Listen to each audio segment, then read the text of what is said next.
All right. Hey, everybody. Thank you all for joining us on this Thursday afternoon. We are very excited to present the first ever diversity recruitment webinar. We have partnered across campus to make this webinar happen and to deliver lots of information about what diversity looks like at the University of Kentucky, and then a little bit about how to get connected and recruit from those populations. So we're going to do a quick round of introductions. So my name is Rachel Brand. You probably received the invite from myself. I am the Assistant Director for Employer Relations and Community Partnerships in the Stuckert Career Center. And then Mark Williams, my colleague, is going to go next. Hello, everyone. My name is Mark Williams. I am one of the career advisors in the Stuckert Career Center, also one of the people in part of our committee helping to create this, this initiative that we're going to be talking about today.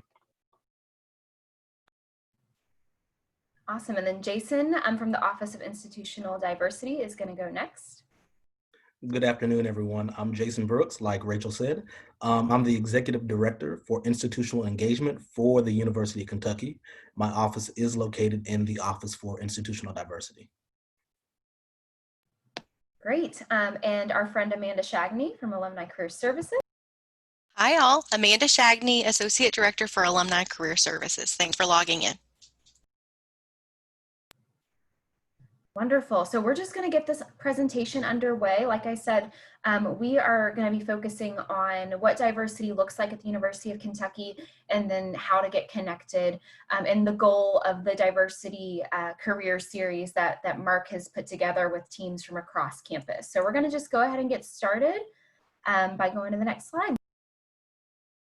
All right. Thank you, Rachel, and thank you, Mark, for the invitation. What Rachel and Mark and Amanda have asked me to come in to do from the Office of Institutional Diversity is to kind of just give you a snapshot of what our underrepresented student population is made of, along with some of the continuing trends that are happening across our campus. Throughout academia, and I would say definitely within the last 2 years, colleges and institutions of higher education have seen a slow tick up in the enrollment of underrepresented student populations. The data that you are currently witnessing now is from our 2018-2019 information. The 2019-2020 is not available yet, and that's only because the academic year is not up until Friday, which is tomorrow, right? And so what you're currently seeing is numbers that we have from the previous year. But what you will notice within the next few weeks, if you come back and ask us for additional information, is that these numbers will tick up for the 2019 and 2020 year. But as we're starting to see the landscape of higher education and how students are starting to kind of either gear towards four-year institutions or towards two-year institutions and technical colleges, we're going to gradually start to see these numbers tick down across the board, not just within underrepresented student populations. So for the University of Kentucky, this is a solid number that you're going to actually see throughout the presentation. And so for our African-American student populations, we're very close to 2,000. And within our 2019 numbers, even though they're not here, you can see us actually reaching that 2,000 mark. And along with our Hispanic and non-white, those numbers have increased, especially within the last 5 to 7 years, where the institution was at about 1% Latino or Latinx. In comparison to now, we are now sitting at 1,400, which is about a 4 to 5% increase from where we were 5 to 7 years ago. So you can obviously see that the demographics of our underrepresented populations when dealing with Latinx students is starting to increase. And that's just not an increase with the University of Kentucky, that's an increase across the whole United States. And so as we're starting to talk about diversity, equity, and inclusion, and the recruitment components of how diversity looks like within these type of institutions, remember that one of the fastest growing demographics is our Hispanics and non-whites. But to our surprise is that multiracial is technically the fastest growing demographic throughout the United States and also here at the University of Kentucky. Now granted, the numbers still show 1036, but I think that you'll start to see those numbers jump within the next year or two within the University of Kentucky and across the board. Because our students are coming into these institutions, they don't want to identify as I am African American, or I am Latino, or I am Asian or Native American. If they're coming from a background that's coming from a multiracial perspective, then they want that particular option. And then obviously we have about 1,000 students who have decided not to identify either way, regardless of whether they're multiracial or connecting directly to a particular population at the institution. Advance. Some continuing trends that we're starting to see throughout the United States, we're based off of surveys, right? Based off the CAT surveys and the national surveys of our LGBTQ initiatives, about 11 to 12% of our UK community does associate with our LGBTQ community. So that's approximately about 3,000 students. That's just not undergrad, that's also graduate and professional students here at the institution. So that's pretty much on the national average.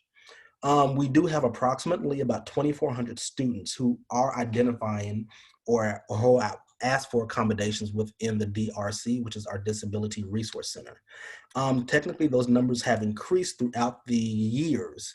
I would say not only just through the University of Kentucky, but probably regional wide. 2,400 was the numbers for 2018. We are projecting that that's probably close to 2,600 for the 2019-2020 year. And so as we're starting to talk about diversity and the intersections of disability resources and intersecting racial identity, you'll start to see a lot of those intersecting identities and numbers start to pop up, not only within institutions, but also at your work fronts itself. And disability accommodations necessarily is geared towards either physical accommodations or mental health accommodations. Either one of those two are probably the top two within that 2,400. And then within the University of Kentucky, we have approximately a little bit over 1,500 international students who are taking advantage of the degree-seeking option here. And then we have about 6,300 first-generational college students, which technically means that these are students that don't have anybody in their family immediate family who have gone to college. It's kind of hard to identify those students who don't have family members who are coming in with any prior education, partially because students now are not wanting to be identified as a first gen. They don't want to be identified as coming in with a lack of. And so the institution of higher education and the University of Kentucky are starting to do new strategies on how to be able to connect with first generational students and being able to provide them with that information along with the family. Because being a first gen, you may not know the trajectory or how higher education works. And so being able to provide those resources. So within our campus community, we have a numerous amount of opportunities for our students to be able to engage with not only other groups that look like them or practice the same religion as them or the same concept. But we do have about 500 plus student organizations for students to tap into. Within that 500 plus, we have about 30 plus diverse student organizations. And within that 30 does fluctuate from year to year because some student organizations, either the student leadership graduates and the students, and the organization just kind of just disappears, right? But then another organization will bubble up to the top. And so all of these student organizations are student-led, obviously, and they do come and go. But some of our staple organizations that I can definitely say are all identity-based, on top of our National Pan-Hellenic Council of Greeks, which consists of our historically Black Greeks and our multicultural Greeks, which is our Latinx and Asian Greeks itself, which are focused on leadership and service. So go ahead and advance. So within our partnership with the Career Center and a few other centers across campus, but primarily for the Career Center, we have about 5 or 6 resource centers that specialize in underrepresented student populations. So the Martin Luther King Center, Cultural Center, is focused on a multitude of cultures, right? Our focus is technically diversity and equity programming with an emphasis in advocacy and social justice. The Martin Luther King Center is really what we would consider the the living room of campus for our underrepresented student populations. Our LGBTQ Resource Center is obviously the center where the majority of all of our LGBTQ resources can be found. It is a safe haven for those students who identify on that spectrum or within that community. And one thing that we can definitely say about our LGBTQ Resource Center is that we are ranked nationally within the Campus Pride Index. Within the Campus Pride Index, there is a national survey that each institution has to fill out every year. And on a scale between 1 star to 5 stars, we rank at about 4.5 to 5. And so we are one of the best institutions here within the United States for LGBTQ resource centers. Pardon me. For the Center for Academic Resources and Enrichment Services, it's technically a central hub for academic services, which means tutoring and mentoring directly for underrepresented populations. That also includes Appalachian and students who may come from international backgrounds or who are also on scholarships, particular scholarships. The Center for Graduate Professional Diversity Initiatives is technically the graduate version of what I would consider the Martin Luther King Center. It is geared towards graduate programming, graduate admissions into professional programs, and also that support for graduate students and professional students across the campus. And then our student support services, like any particular resource center across any institution, you're going to have an office that is geared towards TRIO, Upward Bound, those students who are a part of that main track trajectory from undergraduate all the way to grad, and that also includes McNair scholars. Okay, and then here's my last slide. Based upon the state of Kentucky's higher education board, each school will eventually, within the next year, will be forced to have what we would consider cultural competencies. At the University of Kentucky, it is our goal to have every student be culturally competent or at least culturally proficient before they leave the four walls of the University of Kentucky. And so out of the Martin Luther King Center, any student that comes through any one of our programs, we are expecting them to at least have some form of awareness, some type of attitude adjustment or change, gain some type of knowledge, and then based upon the programming that they're receiving and all of the information that they're receiving throughout the whole trajectory or their tenure there at the university, that they'll be able to create some type of skill or plan, prepare themselves for the workforce after their undergrad experience. So one thing that we definitely want to make sure is that we're developing an appreciation for inclusion through self-awareness. And I think that's a skill set that I think a lot of employers are probably looking for. Do you have an appreciation for the clientele that you're working with? Can you get along with the clientele that you're working with? Can you get along with the diverse colleagues that you're working with? And then number two, encouraging the cultivation of civic responsibility and well-being through interpersonal interactions. And so it's really about the attitude. Can you empathize with folks from different cultures and different scenarios and different things that are happening within the world system?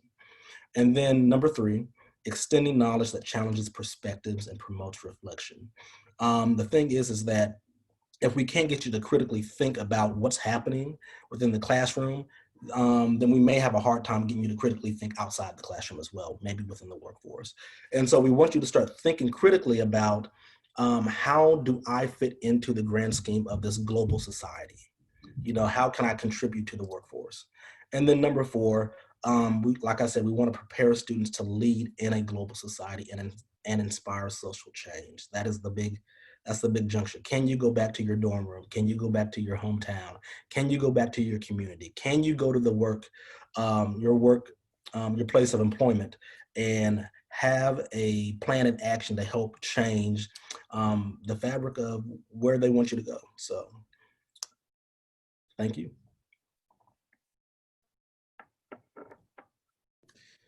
Thank you for that, Jason. And what we want to talk about next is what this diversity career series is really about and why are we coming together and kind of sharing that information and how we can find ways of collaborating to really benefit not only the students, but also see how this can be a benefit for employers or various opportunities for some collaboration. And so in understanding that our students come in not only from diverse perspectives, diverse environments, they also come in with diverse needs. And for much of the information I was just shared, it really helps to kind of understand maybe some of the things that our students may have not been exposed to or have been exposed to kind of help them along in this process. So this is where we can come together and say, here are some of the benefits that are going to help the students. So I'll be talking about the student aspect of some of these benefits, and Rachel will be talking about the employer aspect of how this could be a mutual beneficial opportunity for everyone here. And so one of the four aspects we're really trying to focus on in this particular area right now is called explore and exposure. And for many of the students, they may not have had exposure outside of their environments to really understand what are the vast opportunities that are available to them, whether it be about understanding different majors, identifying what different career opportunities there are based off of the major that they have chosen. And so this series is really to help them be able to identify, assess their direction based off of the opportunities for them to understand what major they may want to go into, as well as to their career opportunity as well. And so a lot of this can really help as we look at different opportunities for collaboration with really learning about different companies. What majors are prevalent or being hired for? Because a lot of students may have one perception from either the media or maybe even the source of a friend or someone else that they may not understand how their major can really impact and be utilized in various companies and in different opportunities. And for some, they're trying to figure out their major, and by knowing more about the companies and understanding what is available, it may help them be able to assess appropriate major that can help them kind of navigate that situation. Great, thank you, Mark.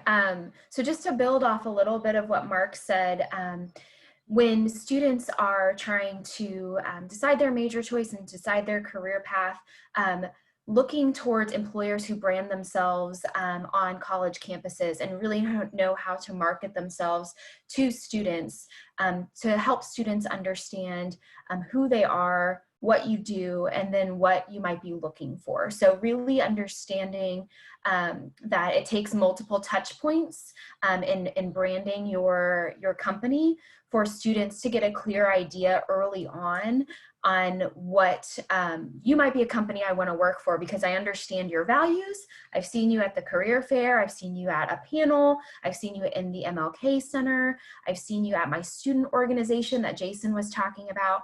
So just understanding that there's multiple ways to brand your company and market to this specific student population.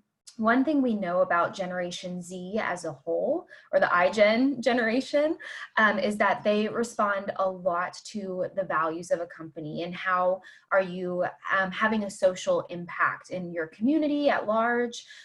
So there's lots of different ways to brand and market on a college campus, and just understanding that it might take a minute to get that fully branded experience and to get yourself marketed to a point where a student is going to come up and know what you do at a career fair. And that of course takes some research on the student end as well, which we coach them on, but it's just kind of understanding like that student needs that full picture of you and helping them along in any way possible, which is really being present on a college campus. So in this COVID-19 world, understanding that might not be that presence, it might be the presence on a panel or the presence in a networking event that the Career Center is hosting. Lots of different angles to take on this one. So we'll go to the next slide now, Amanda. So the next thing we're looking at doing is really how do we engage students? And that's really developing those transferable skills to prepare them for a career. And a lot of times students may not really understand how their experiences are really transferable to their career opportunities. And a lot of them are also looking for opportunities to develop and find opportunities to be able to continue to build on the skill sets that are going to make them competitive to where they want to go within their careers. So this is an opportunity to really focus on that leadership, those soft skills that many companies are looking for, and really having the opportunity to impact how students develop them over the course of their collegiate careers. For many of these students, we try to really emphasize that freshman year, even up till senior year, there are plenty of opportunities on campus to really being able to shape what these opportunities look like and really starting to develop and hone in on not only the things that we find as their strengths, but areas of growth that we can also utilize. And then we also really like to emphasize networking, the power of networking, the power of being able to have conversation and engage in conversations that are going to be able to connect them to resources. And for some students, it's also connecting their friends and their peers. And as it was talked about, that marketing aspect, it's about really talking about how the company image, that branding, and how we're taking into developing them can even help other students then tell other students as a part of their network about how we are collectively coming together to really shape what they're learning and how they are developing. Yeah, so Mark said it really well, and it's just kind of how do we get you, the employer, an opportunity to share all of your knowledge on what they might be getting involved in on campus, what kind of skills they should communicate on their resume. So they've got these leadership skills, they've got these soft skills, they're going in, how do they do an elevator pitch, right? How do they network with you as an employer? How do they build their network through LinkedIn, through attending, once we get back to normal life, through attending things like networking events on campus or even through the Chamber of Commerce. There's lots of different ways that students can do these things. And so it's about getting you in contact with them through these knowledge sharing opportunities. So what does that look like if you're building this from the ground up for an employer, right? You're like, great, I would love to sit on a panel or share some knowledge and sponsor a lunch in the MLK Center or in a few of our different student organizations. What does that look like to get involved? So it's all about building relationships with some key UK players. You're looking at a few of them here on screen, and how do you build that relationship so that students will know and will come. So you build that with us and through other networking events at UK that we can get you in contact with. I'm probably the best person to start off, and then I'll get you connected with Jason and Mark and get you into these places so that you can start doing these knowledge sharing opportunities. And like Mark said, assessing some strengths and building on areas of growth, right? So understanding that a student, when you come in to do these knowledge sharing opportunities, the students might be at a different point than you were expecting. So knowing that you could even keep that relationship going with that student or that student organization. So you come in every semester to do a talk on resumes or networking to the fullest extent. So it's kind of about how you decide to build your overall branding and marketing plan, and how do we make that so that's something students can come to expect from you. So just kind of building that out and building those relationships strong is going to be really, really helpful in getting your feet off the ground. If you want individual recruitment strategy sessions, we do those all the time as well. Next minute. So the next aspect is really talking about experience. And that is something that I think not only our students are looking for, but employers are also looking to also either offer or also looking for potential candidates. And so really allowing students to have that hands-on approach and being able to have something that's also applicable in their learning environment. It's a way of really enhancing the skills. It's creating a learning environment for them to be able to learn from the things that they've engaged in, and now being able to see it into action, into motion. And so some of the things that are very helpful for students examples are like the job shadowing opportunity. We're actually in the process of looking at creating a job shadowing program where it just gives opportunity for students to understand and see firsthand. I decided I want to go into a specific major. I hear this is what it is. And then for some of them, their perception may not be have a full understanding of what it means to really be in that type of a career. And this is going to really benefit students to be able to understand not only that assessment that we were talking about of their major, but also learning how what they're learning in the classroom, outside of the classroom now, is preparing them by being exposed to what they see now. So that experience really helps build the students, not only in their understanding, but also in their confidence about where they see themselves. Because as we said before, with students coming from different perspectives, they may not have had that exposure to see someone in the position that they want to be in. And so we want to be able to create those opportunities as a starting point. When we talk about different types of internships, whether it be micro internships, and we'll talk about that a little bit more, but really focusing on just giving them pieces of opportunities to actually touch the experience, being able to have something tangible that they can go back and reflect on, that they can go back and say whether or not this was the experience I thought it was. It's one thing to see someone do it. It's another thing to actually go through that experience for yourself. And so as we look at different opportunities, whether it be through internships, either part-time, full-time, and for some opportunities, it may require what we call our experiential education program, which really focuses on allowing students to receive an opportunity, whether it be paid, unpaid, to really then get credit and really reflect in that process. And so I know that's something that Rachel will talk more about.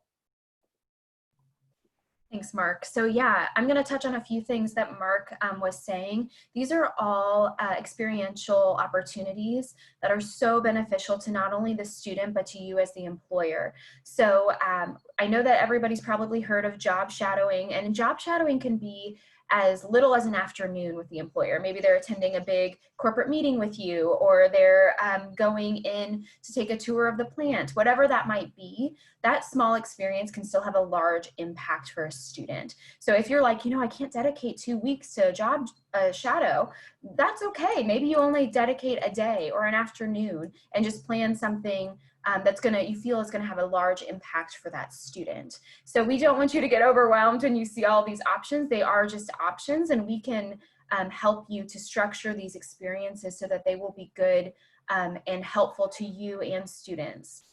I want to spend just a moment on micro internships. This is not a widely adopted thing yet by most employers, but it is something that people are dabbling in with the gig economy on the rise. So it's really a very condensed internship. Like if you had one graphic design project, or you wanted to get your social media up to snuff, it is one or two projects kind of condensed into a micro internship, right? So it might take a month to complete this project at a few hours a week. And so you hire a student out on a contract role, and it's something that the student can do. 98% of micro internships are remote work as well. So it's something that the student can complete on a smaller time frame, and that it could be a month or 2 weeks or whatever it might be. We actually at UK partner with a company called Parker Dewey, who helps to structure these. They're the experts in micro internships. So they help to structure these. So we won't spend too much time on that. We could do a whole presentation on those alone. So if you all are interested in those, you can reach out to me after this, this presentation. We can talk a little bit about the nitty-gritty of what those look like. But they're just really good for a student to get a taste of the company and the company culture, and then for you to build a pipeline into, like, say you have an internship over the summer, but you only have a few projects here. It can build a pipeline into those internships that move on to full-time roles as well. Then we have our traditional internships, so those part-time internships, or even those full-time, maybe over the summer or winter break internships. Mark touched on a course that we run through our office. It's called Experiential Education, or EXP, we have in the slide. But that is a course offering for students who want to get credit. So there's a few different ways for students to get credit for internships, and that is one course offering. I do want to make the note too that if you're like, I'd love to have an intern, I just can't afford to pay them, I really want to give back on this experience, and it really could be this whole summer long, that is fine. We have to make sure the student gets credit, because the student must receive something for their work. So I always like to address that. We prefer paid. You're gonna get a larger pool for paid, and you're gonna get a deeper pool there too. But if that's something that you are so passionate about, you just don't have that means right now, that is something that we can still make happen. The student must receive course credit though. Just wanted to hit on that really quickly. And I think I kind of covered a little bit about how this, we know this, how this benefits you, right? It gets you, it gets the student a taste for that company culture, which helps you to spread your branding and marketing across campus. As Mark said, students talk to each other and they talk to us, and we might have a perception of the company even from one simple job shadow, that the students come back and they're talking to all their friends about how amazing it was, or maybe how not so good. So just understanding that UK is big, but not really when you get down to it, right? People talk. So understanding that as well. And then it's a good fit for you to preview if this person's a good fit for your company culture. And it's good for you to keep in contact with those students if you're interested in them for a full-time, longer-term experience.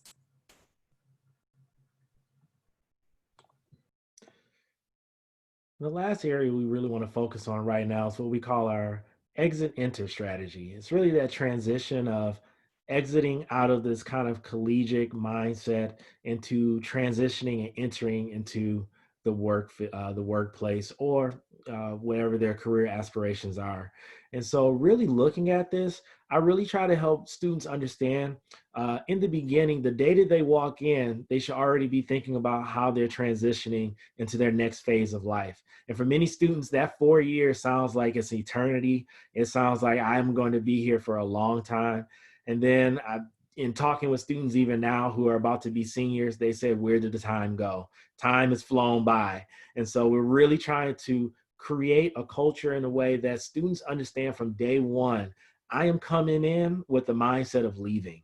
And so a lot of times in that transition, because we talked about that not necessarily having exposure to certain areas, it's also about exposing them to what that transition can look like. What does a job offer look like once you've been through an internship, once you've had certain experiences? How do you market yourself in a way that's going to make it that process for you as easy as possible?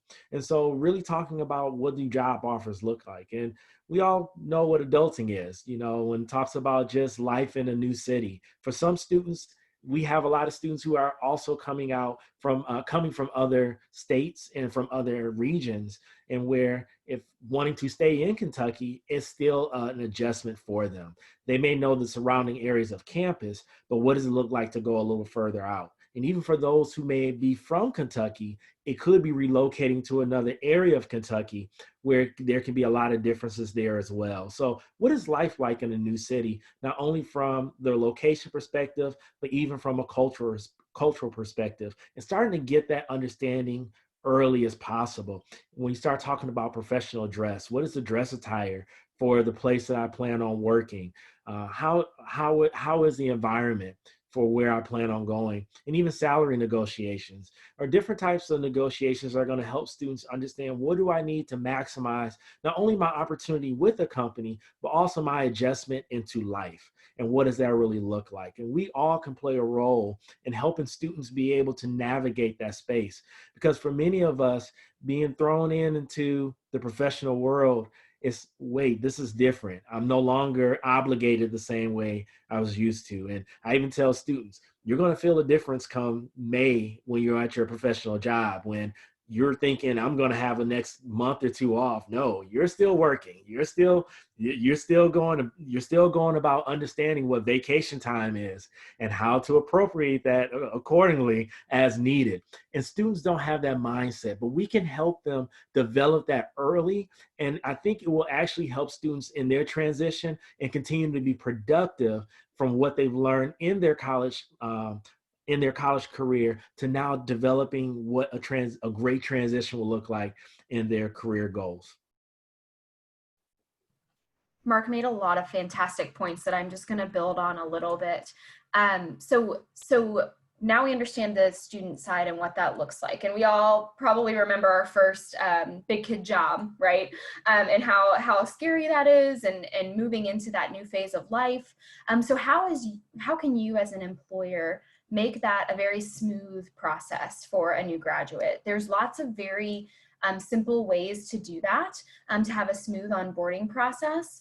And there's lots of You can go big, or even like just providing resources on your website of like, what does life look like in this city? Where can you find the best wings, or the best, I mean, just things, little personal touches that will help the student or the new graduate to understand a little bit about what is surrounding them and what makes your city or your area a good place for them. Like, how do they fit into all of that? And so that could be a resource that you have on your website. That could be even lots of chambers have programs that are already in place that don't have any, aren't a cost burden on you or a time burden on you. It's just a referral to those programs that have maybe city ambassadors that can help answer questions for people new to the city. Lots of networking events that make people feel connected. So it's not something that you have to necessarily embed in your organization. It is just something to think about adding as a resource to your website, or referring new hires there. And that also obviously brings in a higher chance of retaining that hire if you're going to make them feel connected to their place. We always hear that in higher ed, students have to feel that connection to the institution. And it's no different. Since they looked for that connection to come in, like Mark was saying, they're coming in for a year, seems like a long time. They're gonna stay if they feel connected to the university, and that means to people and their surroundings. And so that's no different. They're looking for that feeling again when they come out of college. So that's what they're looking for. So if you can make that process easier at any point, it's probably going to help to retain them long term.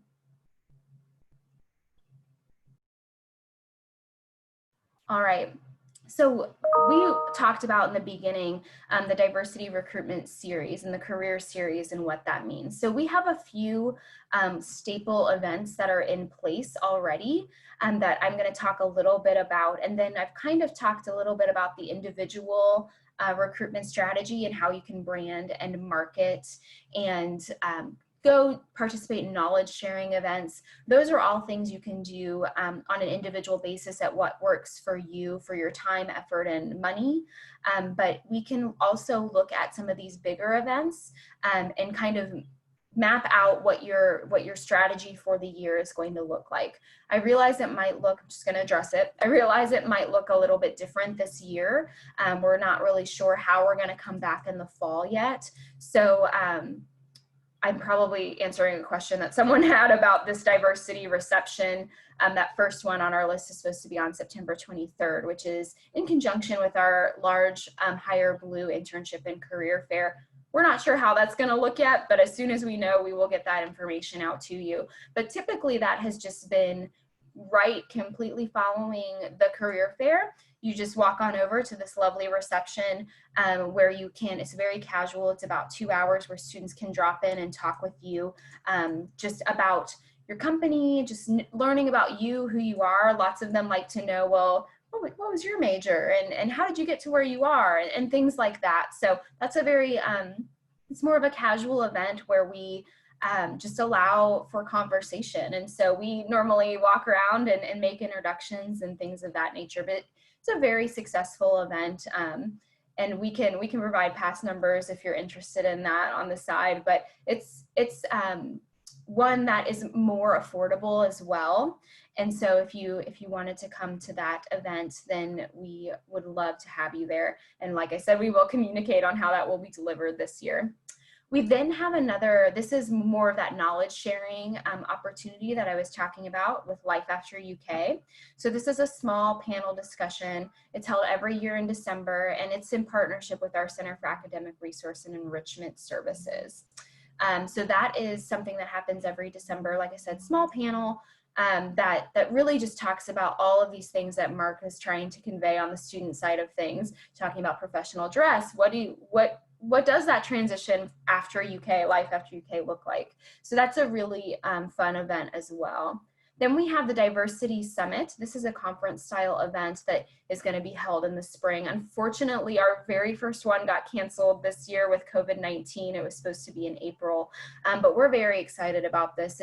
It's an event that you can attend and lead a workshop, or if you just wanted to come and have lunch with the students, or we will have the student organization resource fair, so you can learn about all the different student organizations that Jason was talking about. There's going to be lots of different dynamics to that event that we're just very excited to have next year. But those are our big staple events that we will have every semester in one format or another. But those are the ones that we wanted to highlight here. And now I'm going to hand the floor over to Amanda to talk to you about Alumni Career Services and how she can help you find talent across the state. Thanks, Rachel. If you're in need of sourcing experienced talent, here are a few sources that you might plug into. Of course, we use Handshake, the UK platform for students and alumni for posting jobs. Once you're on the Wildcat team as a student, you always have access to that platform. If you're a UK alum, you have access to that job board, and alums and organizations are always welcome to post opportunities on there and pay it forward to the Big Blue Nation that way. We also have UK alumni clubs across the country. Each of those is organized a little bit different in how they source communication. Some of them are housed on Facebook, some have listservs, but there's in major cities across the country, so you can contact them through there. We also have a number of alumni constituent groups, and one is an example, the Lyman T. Johnson African American Alumni Group. Those groups tend to be really close, fantastic networking circles as well, and great sources for recruiting alumni talent.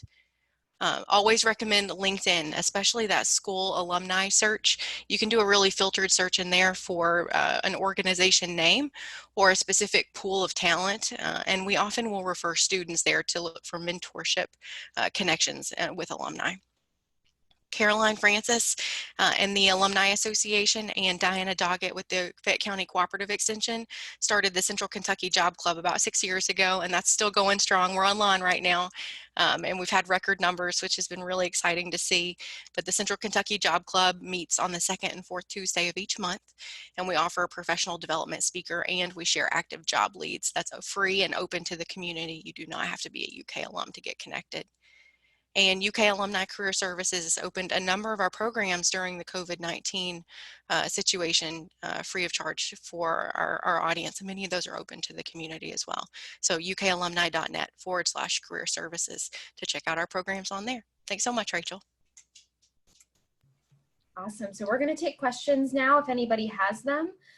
We'd love to answer any questions you have about our presentation and just the information that we shared. I will say before everyone is asking all the questions, which I'm sure are out there, if you do have questions, but you'd rather it's more specific to your company, feel free to, I'll put my email here in the chat, but please feel free to reach out to me. We do individual recruitment strategy sessions for employers all the time that we can incorporate a lot of what we talked about here.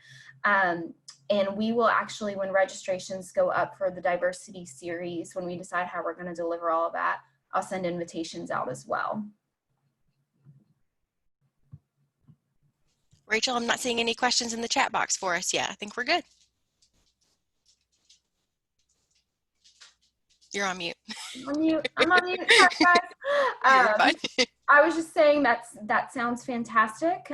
So if we are done, I think that's a wrap, everybody. So thank you all so much for attending. Thank you. Thank you all for joining us.